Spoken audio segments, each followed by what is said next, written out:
नमस्कार। वंदे मातरम। कहानियों को हम कभी भी अपने जीवन से अलग नहीं कर सकते हैं।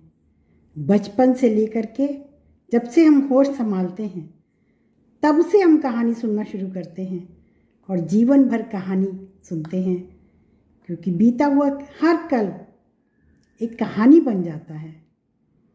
और कहानी हम दूसरों को बताते भी हैं। कल हम वहाँ गए थे, ऐसा हुआ था, वो हुआ था, ऐसा किया था, खाना खाया पिया। हर दूसरा दिन जो बीत जाता है वो कहानी बन जाता है।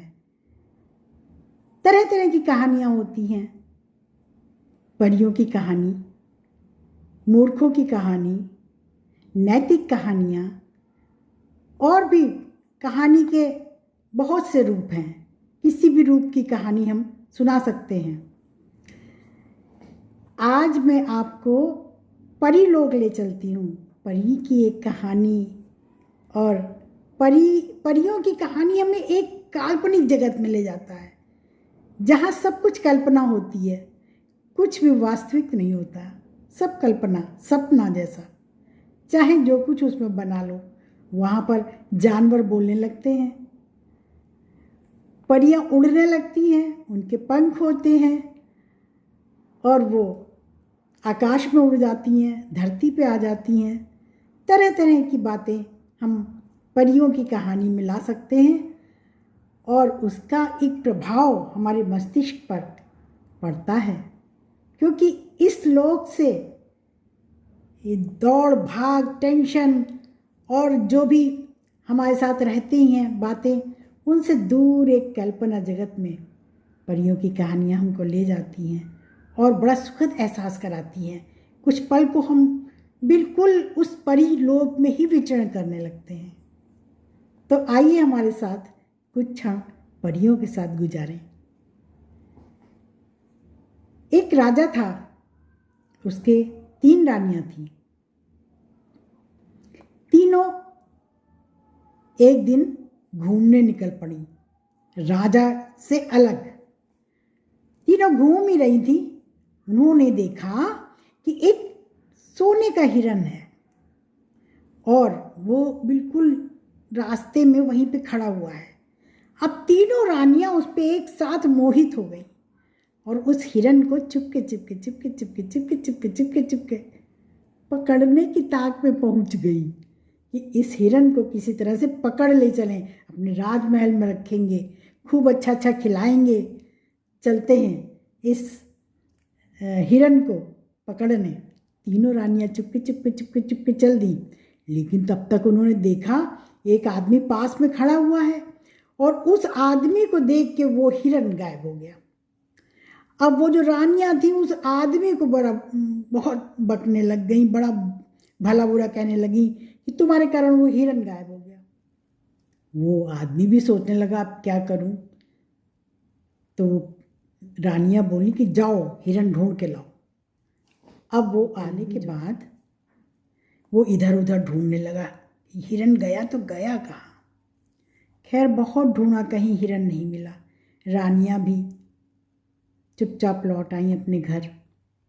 फिर वो जब दोबारा घूमने गई तो उन्होंने देखा एक परी आ गई है, घूम रही है, बड़ी सुंदर परी। और उस परी से उन्होंने उस हिरन जो था उसके बारे में बताया कि एक मैंने सोने का हिरन देखा था और इस तरह से वो गायब हो गया।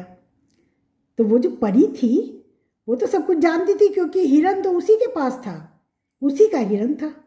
लेकिन वो बड़ा चमत्कारी हिरन था, चमत्कार जानता था, तो वो उसके विषय में किसी को बताती नहीं थी। अब रानियों ने जब बताया तब वो समझ गई परी कि रानियों ने उसे देख लिया है। खैर वो परी घूमती रही, फिरती रही, रानियों के साथ खेलती रही। रानियों ने कहा तुम हमारे घर चलो, लेकिन वो परी गई नहीं। बोली मैं नहीं, अभी नहीं जाऊंगी, फिर कभी आऊंगी, कह के वो परी लोक चली गई। एक दिन जब वो फिर राजकुमारियाँ, रानियाँ भ्रमण को निकली तो उन्होंने वो हिरन देख लिया, उसे पकड़ लाई और अपने राजमहल में रखा ला करके। जब राजमहल में रखा ला करके हिरन बहुत दिनों तक रहता रहा। उसको तरह तरह से वो रानियां बड़ा प्यार करने लगी, खाने को अच्छा अच्छा देती थी। लेकिन वो हिरन जो है रहते रहते ऊब गया। फिर वो एक दिन चुपके से निकल गया, भाग गया। अब रानियां फिर बहुत परेशान कि वो हिरन कहाँ गया। फिर वो परी जो थी एक दिन उनके घर आ गई और जब उन्होंने हिरन के विषय में सारी बातें बताई तो उस परी ने कहा कि अच्छा ऐसा था, क्योंकि वो तो जानती थी वो तो मेरा ही हिरन है। लेकिन हिरन वो इतना चमत्कारी था, वो अपना भेष बदल लेता था।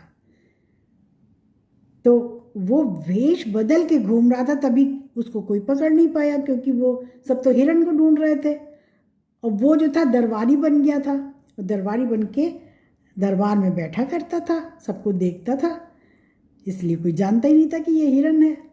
खैर, जब रानी आई तो उसने हिरन का रूप चुपके से बना लिया और रानी के सामने पहुंच गया। रानी जानती थी ये तो मेरा हिरन है।